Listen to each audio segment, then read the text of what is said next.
Bismillahirrahmanirrahim. Assalamualaikum warahmatullahi wabarakatuh.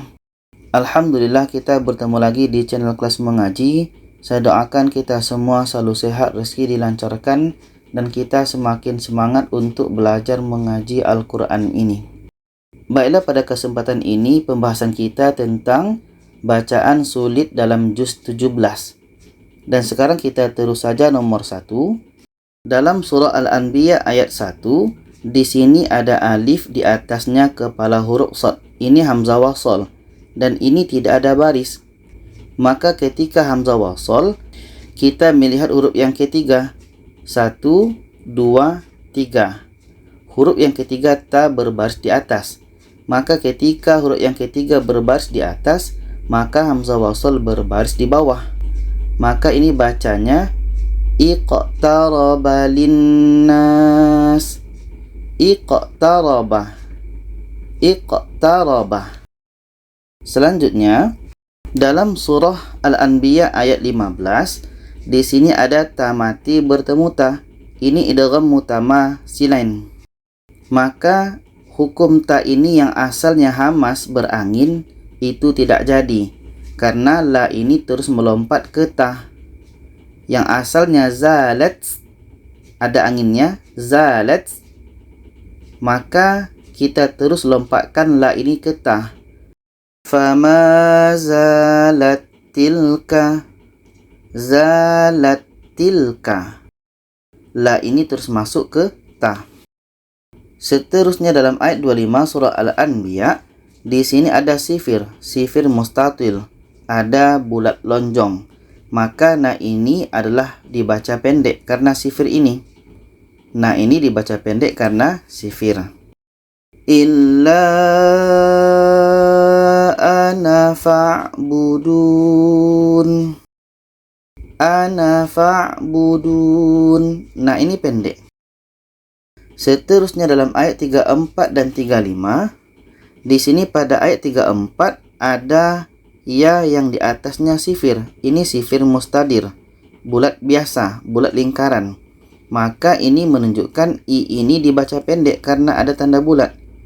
Dan i ini terus melompat bacanya kepada huruf mim. Jadi ya diabaikan, nun ini pun diabaikan. Hamzah ini terus melompat ke mim. Kita baca afa immitta. Afa immitta. Pada ayat 35, di sini ada waw mati sebelumnya baris di atas. Setelahnya ada huruf yang dimatikan pada akhir bacaan, ini mad lain. Maka ini kita panjangkan dulu. Dha'iqatul maut. Maut.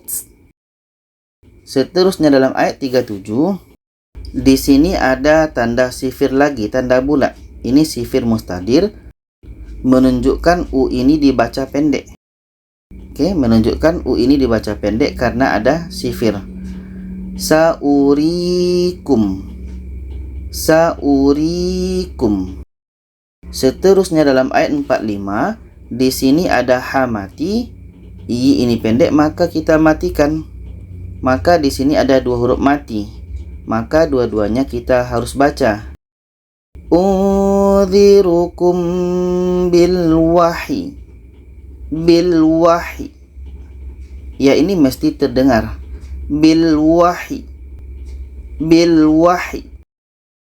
Seterusnya dalam ayat 56, di sini kita bertemu lagi dengan sifir mustatil. Bermakna kalau kita wasolkan di sini, nah ini pendek. Contohnya, wa ana ala dzalikum. Wa ana ala dzalikum. Sedangkan kalau kita berhenti di sini, maka nah ini kita panjangkan. Contohnya, wal ardil ladzi fatarahunna wa ana. Kalau berhenti, nah ini kita panjangkan. Tapi kalau kita wasolkan, kita teruskan, nah ini menjadi pendek. Kita teruskan dalam ayat 79. Di sini ada ya mati sebelumnya baris di atas. Setelahnya ada huruf yang dimatikan pada akhir bacaan. Ini mad lain. Maka ini kita panjangkan. Contohnya, yusabbihna wat-tayr. Wat-tayr. Minimum 2 harakat. Yusabbihna wat-tayr. Kita teruskan dalam ayat 88. Di sini kalau kita berhenti ada mim tasydid. Dan hukum mim tasydid itu adalah dengung. Maka kalau kita berhenti tetap kita dengungkan. Wa najjaynahu minal gham. Minal gham. Cukup kita dengungkan. Dan mi ini pendek. Minal gham. Minal gham. Sedangkan di sini ada nun kecil, maka bacanya adalah dengan mendengungkan dan kita baca samar. Nujil. Nujil. Nujil. Ada bacaan samar. Kalau mengikut hukumnya ini ikhfa hakiki. Nun mati bertemu ja, ikhfa hakiki, dengung dan dibaca samar. Ketika kita sebut huruf nun ini, kita telah merasakan huruf ja. Nujil mu'minin. Nujil. Seterusnya dalam ayat 11, di sini ada tanwin bertemu dengan hamzah wasol. Ada alif di atasnya kepala huruf shad, ini hamzah wasol. Jadi ketika tanwin bertemu dengan hamzah wasol, ini hukumnya nun wiqayah. Cara bacanya, tanwin ini kita buang barisnya 1 dan kita ganti dengan nun yang berbaris di bawah. Akhirnya bacanya seperti ini. Fa in asabahu khairun yatma'anna bih. Khairun yatma'anna bih. Sama dengan ini ada tanwin bertemu hamzah wasol. Alif di atasnya kepala huruf shad, ini hamzah wasol. Ketika tanwin bertemu hamzah wasol, ini hukumnya nun wiqayah. Hukumnya nun wiqayah. Cara baca nun wiqayah, tanwin ini kita buang barisnya 1, kita ganti dengan nun yang berbaris di bawah.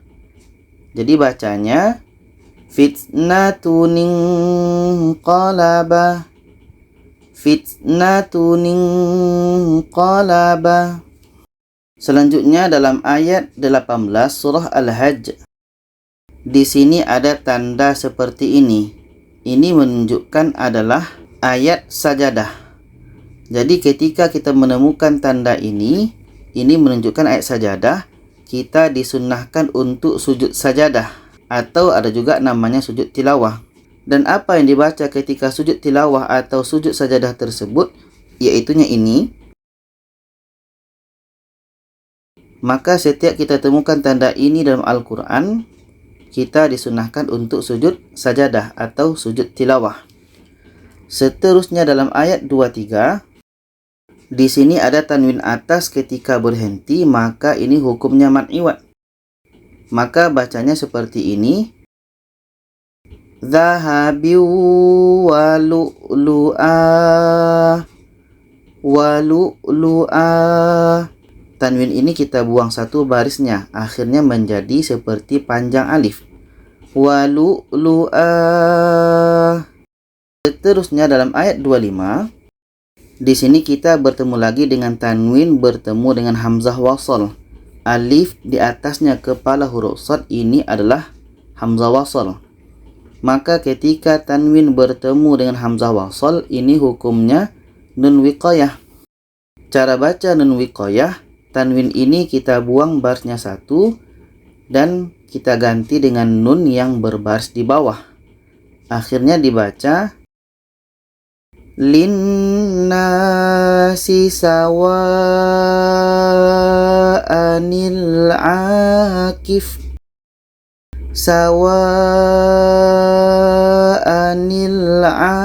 akif. Selanjutnya dalam ayat 36, di sini ada tanda mat bertemu dengan huruf yang ada tasydid. Maka ini hukumnya mat lazim kilmi mutsaqqal. Cara bacanya kita panjangkan wa ini 6 harkat baru masuk ke syaddahnya, baru masuk ke tasydidnya. Contoh bacanya alaiha shawaf. Fa ini kaedahnya adalah mesti ditekan. Shawaf. Sedangkan yang di bawah ini ada ro tasydid dan ro ini pendek.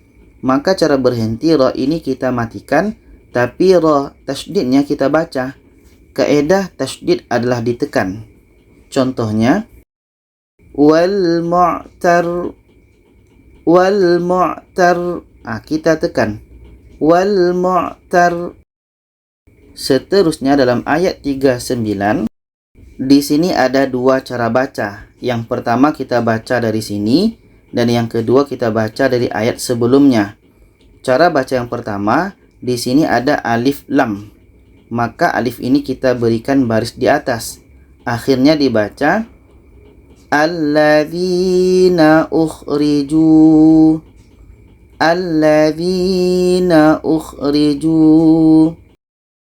Sedangkan cara yang kedua kita baca dari ayat sebelumnya. Di sini ada tanwin bertemu hamzah wasal.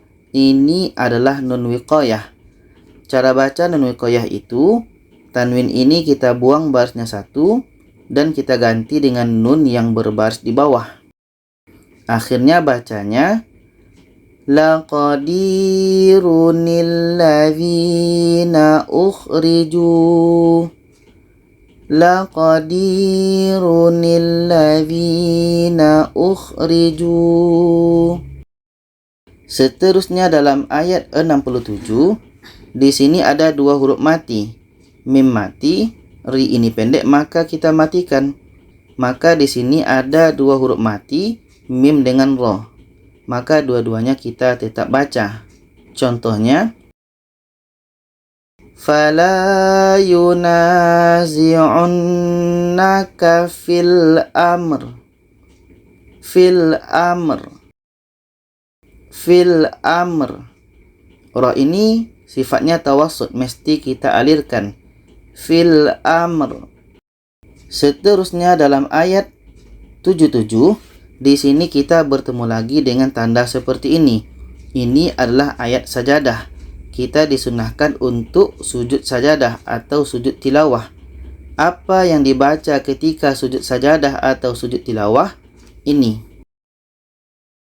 Maka setiap kita menemukan tanda ini, kita disunahkan untuk sujud sajadah atau sujud tilawah. Jadi itulah pembahasan tentang bacaan sulit dalam juz 17. Semoga kita bisa memahaminya. Kalau ada saran, pertanyaan, boleh komen di bawah. Silakan share kepada yang lainnya. Terima kasih. Wassalamualaikum warahmatullahi wabarakatuh.